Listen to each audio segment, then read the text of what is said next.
क्या तुमने कभी सोचा है कि हमारी पृथ्वी इतनी अद्भुत कैसे है?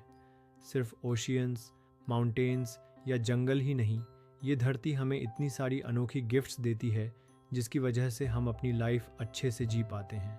और इनको हम कहते हैं रिसोर्सेज। रिसोर्सेज बोले तो वो चीज़ें जिन्हें यूज़ करके हम अपनी लाइफ आसान बना पाते हैं।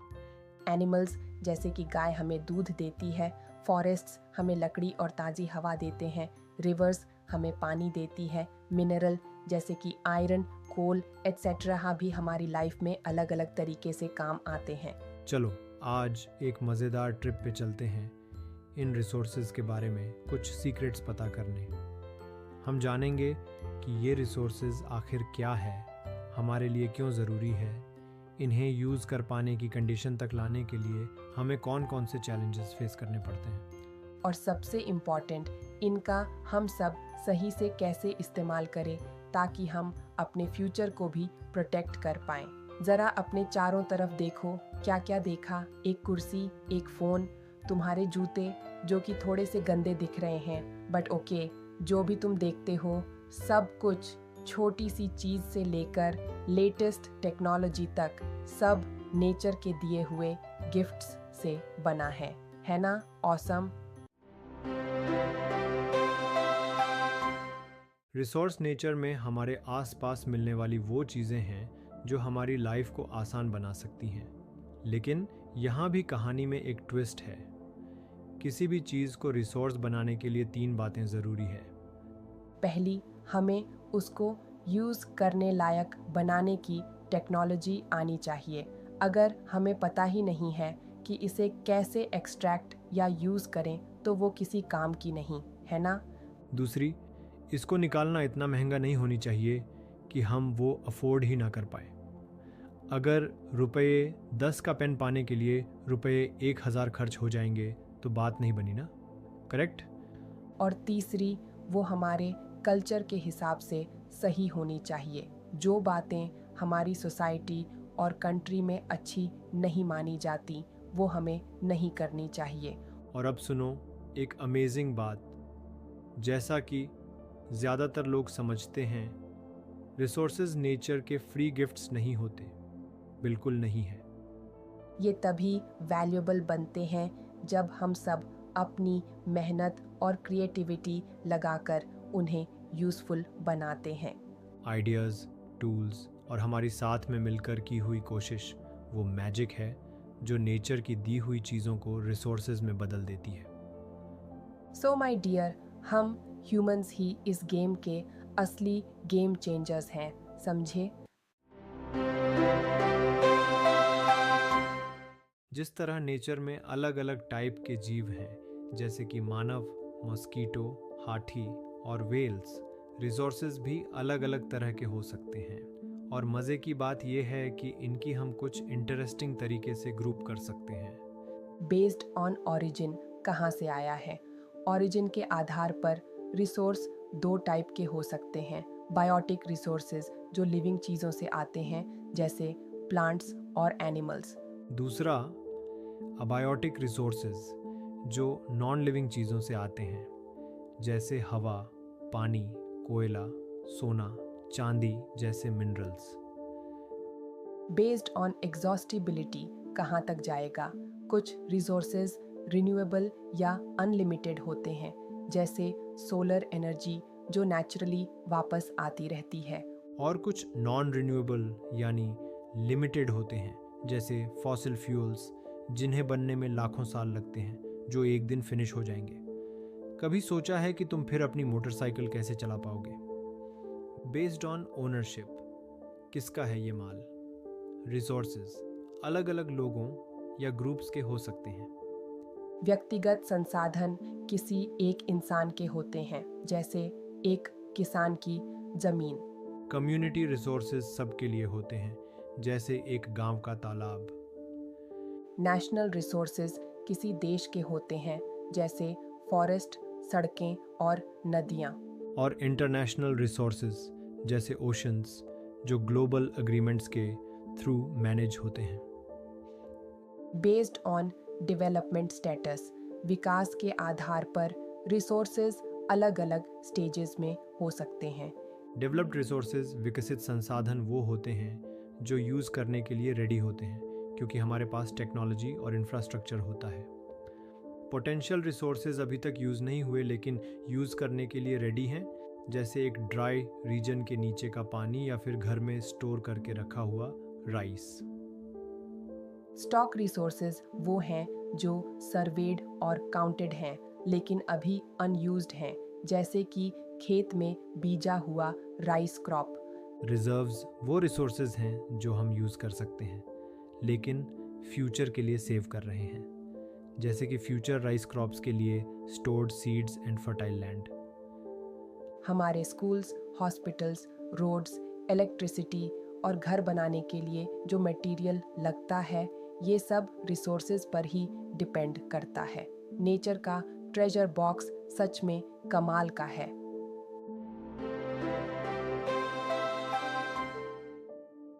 माय फ्रेंड, कुछ समय पहले तक लोगों को लगता था कि रिसोर्सेज कभी ख़त्म होने वाले नहीं हैं और उन्हें हम अपनी मर्जी से जितना चाहें जब तक चाहें यूज़ कर सकते हैं। लेकिन इस केयरलेस सोच ने अब बड़ी प्रॉब्लम्स खड़ी कर दी हैं। Depletion of resources. कुछ लोगों ने इतना ज़्यादा और वेस्टफुल तरीक़ों से रिसोर्सेज को यूज़ किया कि बाकी लोगों के लिए कुछ बचा ही नहीं। ज़रूरी रिसोर्सेज ख़त्म होने की स्टेज पर हैं। Resource inequality. रिसोर्सेज सिर्फ कुछ लोगों के पास है, जबकि बहुत लोग बेसिक ज़रूरत में यूज़ आने वाले रिसोर्सेज के लिए भी स्ट्रगल करते हैं।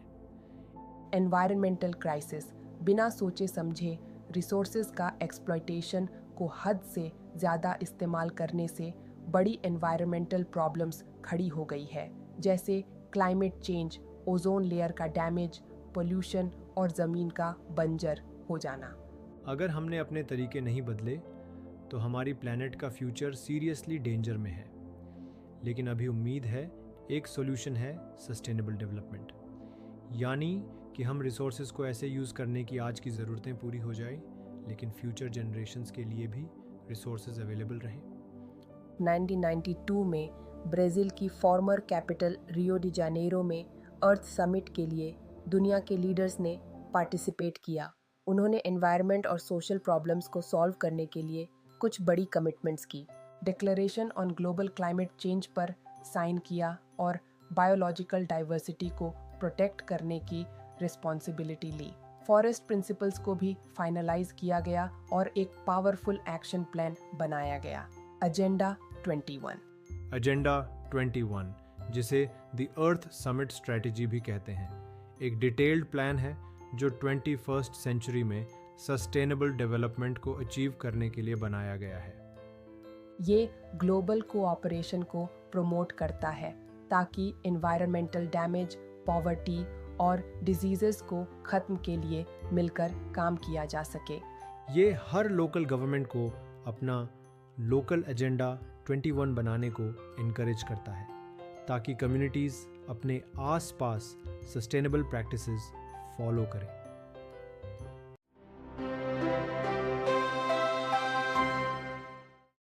हमारे देश भारत में डिफरेंट पार्ट्स में संस्कृति, जलवायु और रिसोर्सेज में इतना बदलाव होने के कारण रिसोर्सेज को प्रॉपरली मैनेज करना थोड़ा चैलेंजिंग है। क्यों? क्योंकि कुछ रीजन्स में कुछ रिसोर्सेज बहुत ज़्यादा हैं, लेकिन कुछ दूसरी इम्पॉर्टेंट और ज़रूरी चीज़ें मिसिंग हैं। फॉर एग्जाम्पल, झारखंड, छत्तीसगढ़ और मध्य प्रदेश में मिनरल्स और कोल बहुत है, लेकिन काफ़ी सारी भूमि उपजाऊ नहीं है। अरुणाचल प्रदेश के पास वाटर रिसोर्सेज बहुत हैं, लेकिन प्रॉपर इंफ्रास्ट्रक्चर की कमी है। राजस्थान सोलर और विंड एनर्जी के लिए परफेक्ट है, लेकिन वाटर की कमी से स्ट्रगल करता है। लद्दाख अपने रिच कल्चरल हेरिटेज के वजह से फेमस है, लेकिन वाटर, इंफ्रास्ट्रक्चर और मिनरल्स में डिफिशिएंट है। इन चैलेंजेस को सॉल्व करने के लिए इंडिया ने रिसोर्स प्लानिंग का मेथड अडॉप्ट किया, जो रिसोर्सेज को वाइजली यूज़ करने के लिए एक स्ट्रेटेजिक तरीका है। इसका प्रोसेस कुछ ऐसा है: आइडेंटिफिकेशन एंड इन्वेंट्री। पहले रिसोर्सेज का सर्वे और मैपिंग होती है और उनका क्वांटिटी मेजर किया जाता है। यानी कि क्या अवेलेबल है, कहाँ है और कितना है।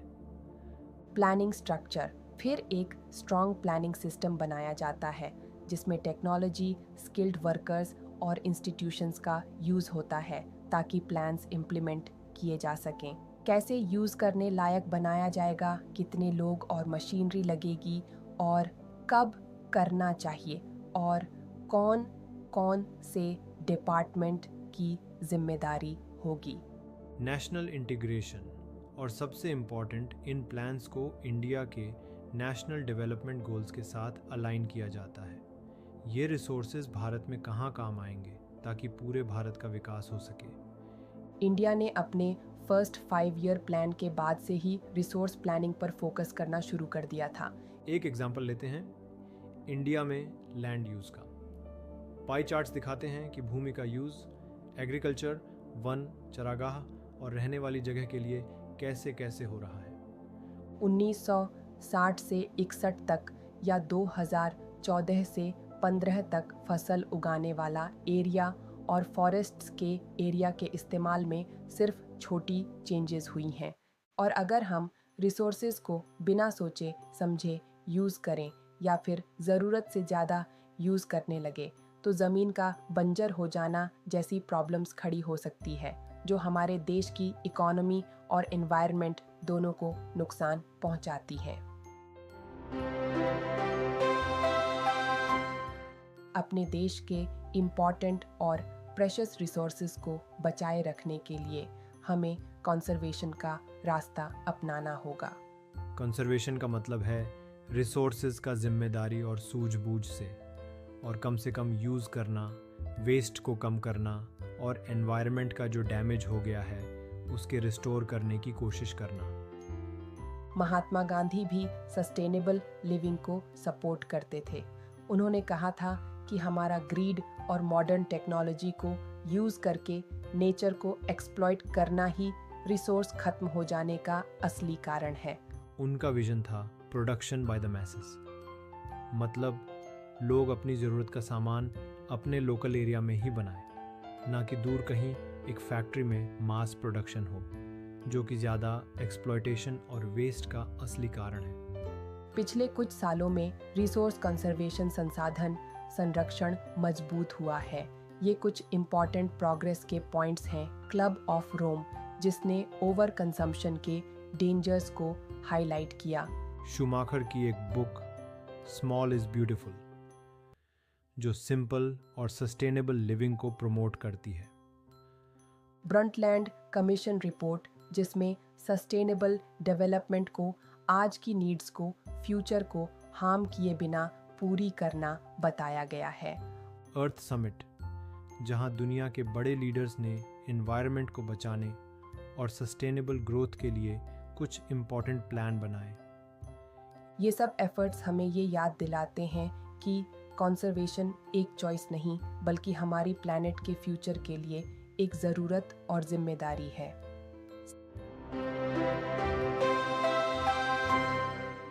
माय डियर, चलो पहले ज़मीन की बात कर लें। एक ऐसा रिसोर्स जो हमारे जीवन के लिए सबसे इम्पॉर्टेंट है। इसके होने से ही हमें खाना, घर और कपड़े मिल पाते हैं और हमारी आसपास की दुनिया, ट्रांसपोर्ट और बाकी सारे सिस्टम्स चल पाते हैं। इंडिया की लैंड भी उसकी डाइवर्सिटी की तरह ही यूनिक है। प्लेन्स 43% लैंड कवर करते हैं। ये फर्टाइल लैंड होती है और फार्मिंग के लिए परफेक्ट है। इंडस्ट्रीज और होम्स के लिए भी ये जगह यूज होती है। माउंटेन्स 30% क्षेत्र कवर करते हैं। ये पेरेनियल नदियों का सोर्स है जो कि पूरे साल बहती हैं, टूरिज्म को अट्रैक्ट करते हैं और इकोलॉजिकल बैलेंस भी बनाए रखते हैं। प्लेटोस 27% लैंड हैं जहां मिनरल्स, फॉसिल फ्यूल्स और फॉरेस्ट्स मिलते हैं। ज़मीन का यूज़ कई तरीके से होता है। फॉरेस्ट इकोलॉजिकल बैलेंस या ऑक्सीजन प्रोडक्शन, बायोडाइवर्सिटी यानी डिफरेंट टाइप के एनिमल्स के लिए शेल्टर और लोगों की रोजी रोटी के लिए यूज़फुल है। Land not available for cultivation, barren land और वो एरियाज जहां बिल्डिंग्स, रोड्स और फैक्ट्रीज हैं। अदर अनकल्टिवेटेड लैंड में permanent pastures, tree covered areas और कृषि योग्य वेस्टलैंड है। फैलो लैंड्स, ये वो ज़मीन होती है जिसे एक या एक से ज़्यादा साल तक अनकल्टिवेटेड छोड़ा जाता है ताकि इसकी सॉइल की फर्टिलिटी वापस आ सके। नेट सोन एरिया, जहां फिलहाल में खेती की जा रही होती है। ज़मीन को यूज़ कर पाना टॉपोग्राफी यानी कि ज़मीन की बनावट, हिल्स, प्लेन एट्सेट्रा, क्लाइमेट, मिट्टी की किस्म और पॉपुलेशन, टेक्नोलॉजी, कल्चर से इम्पैक्ट होता है। अगर तुम ध्यान से 1960 से 61 और से 2014 से 15 के डेटा देखो तो नेट सोन एरिया और फॉरेस्ट लैंड में सिर्फ थोड़ा सा चेंज है, लेकिन एक बड़ा इशू दिखेगा, परमानेंट पास्चर कम हो रहा है। तो हमारी इतनी बड़ी पशुओं की पॉपुलेशन को घास खिलाने के लिए चारा कहाँ से लाएंगे? सोचो इसका क्या इम्पैक्ट होगा। ह्यूमन एक्टिविटीज़ और नेचुरल कारणों से भी लैंड डिग्रेडेशन यानी ज़मीन बंजर हो जाती है, जो एनवायरनमेंट को भी हर्ट करता है। ये कैसे होता है? इसके ये रीज़न हो सकते हैं। डिफॉरेस्टेशन, पेड़ काटने से लैंड एक्सपोज हो जाता है। ओवर ग्रेजिंग, ज़्यादा एनिमल्स ग्रास खत्म कर देते हैं और सॉइल डैमेज होती है। माइनिंग एंड क्वारीइंग, ज़मीन पर बड़े बड़े खड्डे हो जाते हैं। ओवर इरिगेशन, ज़्यादा पानी से वाटर लॉगिंग होती है और सॉइल सॉल्टी बन जाता है। इंडस्ट्रियल एक्टिविटीज़, धूल और नुकसान करने वाला कचरा ज़मीन और पानी को ख़राब करते हैं। लेकिन मेरे दोस्त, अगर हम समय पर एक्शन लें तो लैंड डिग्रेडेशन को सस्टेनेबल तरीकों से कंट्रोल कर सकते हैं। एफोरेस्टेशन, सब जगह पेड़ लगा के सॉइल को बचा सकते हैं। कंट्रोल्ड ग्रेजिंग, एनिमल्स के ग्रेजिंग को लिमिट कर सकते हैं। टेरेस फार्मिंग, स्लोप्स पर स्टेप्स बनाओ ताकि सॉइल इरोजन ना हो। शेल्टर बेल्ट्स, सैंड ड्यून्स को स्टेबल रखने के लिए पेड़ लगाओ। जिम्मेदार कचरा प्रबंधन, प्रदूषण कम करके और रिसाइकलिंग करके।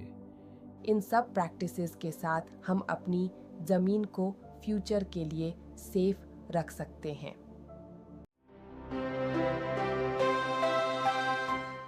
ज़मीन के ऊपर की मिट्टी एक बहुत ही अनोखी चीज़ है। इसे अर्थ की लिविंग स्किन कहते हैं क्योंकि ये हमारी लैंड पर लाइफ को सपोर्ट करती है। वैसे तो सॉइल एक रिन्यूएबल रिसोर्स है, लेकिन उपजाऊ टॉप सॉइल के सिर्फ कुछ सेंटीमीटर्स बनने में मिलियंस ऑफ ईयर्स लगते हैं। इसलिए इस मिट्टी का ध्यान रखना बहुत ज़रूरी है। अगर सॉइल की प्रोफाइल देखो तो अलग अलग लेयर्स दिखेंगी जो अपने यूनिक फीचर्स के साथ आती हैं। सॉइल बनने में नेचुरल फोर्सेस जैसे टेम्परेचर चेंजेस, पानी, हवा, ग्लेशियर और डिकम्पोजर्स का बड़ा रोल होता है। इसके फॉर्मेशन में relief, parent rock, climate, vegetation और टाइम जैसे फैक्टर्स ज़रूरी हैं। हमारे देश भारत में सॉइल की बहुत सारी वैरायटी मिलती है जो अलग अलग क्रॉप्स के लिए परफेक्ट है। यहाँ के मेजर सॉइल टाइप्स हैं एल्यूवियल सॉइल, नॉर्दर्न प्लेन्स और कोस्टल एरियाज़ में मिलती है। ये फर्टाइल सॉइल शुगर केन, धान, गेहूँ और दालें उगाने के लिए बेस्ट है। ब्लैक सॉइल मॉइस्चर को होल्ड करने के लिए फेमस है और कॉटन के लिए आइडियल है। ये डेक्कन प्लेटो में मिलती है। रेड एंड येलो सॉइल, इसका लाल रंग आयरन ऑक्साइड्स की वजह से होता है और ये लो रेनफॉल वाले एरियाज में कॉमन है। लेटराइट सॉइल हैवी रेनफॉल वाले रीजन्स में बनती है और टी, कॉफ़ी और कैश्यू नट्स जैसे क्रॉप्स के लिए परफेक्ट है। एरिड सॉइल ड्राई रीजन्स में मिलती है। ये सैंडी और सेलाइन होती है, लेकिन इसको इरिगेशन के साथ फर्टाइल बनाया जा सकता है। फॉरेस्ट सॉइल हिली और फॉरेस्टेड एरियाज में मिलती है और इसका फर्टिलिटी लेवल लोकेशन के हिसाब से वेरी करता है। लेकिन मिट्टी भी डिग्रेडेशन का शिकार हो सकती है। सॉइल इरोजन जो हवा और पानी के थ्रू टॉप सॉइल को रिमूव करता है, मिट्टी के हेल्थ और प्रोडक्टिविटी के लिए खतरा है। हमें सॉइल को कंजर्व करने के लिए कुछ सस्टेनेबल टेक्निक्स अपनानी चाहिए।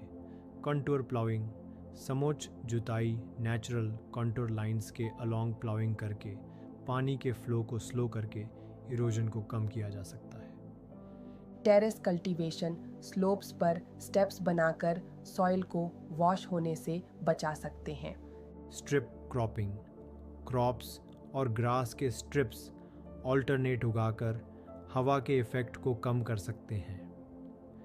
शेल्टर बेल्ट्स, पेड़ों की रोज प्लांट करके विंड ब्रेक बनाने से सॉइल को प्रोटेक्ट कर सकते हैं। अगर हम अपनी मिट्टी का ध्यान रखें तो हम फ्यूचर जनरेशन्स के लिए एक हेल्थी प्लैनेट इंश्योर कर सकते हैं। माय डियर, हमेशा याद रखना, हमारे देश की भूमि के इन खजानों को बचाने की जिम्मेदारी हम सबकी है। जब हम इन रिसोर्सेज की वैल्यू समझते हैं, सस्टेनेबल डेवलपमेंट को अपनाते हैं और कंजर्वेशन एफर्ट्स के लिए मिलकर काम करते हैं, तभी हम आगे आने वाली जनरेशन्स के लिए एक हेल्थी और खुशहाल पृथ्वी इंश्योर सुनिश्चित कर सकते हैं। बस आज के लिए इतना ही मेरे दोस्त। अगली बार तक के लिए सीखते रहो और अपने इस अमेजिंग प्लैनेट को प्रोटेक्ट करते रहो।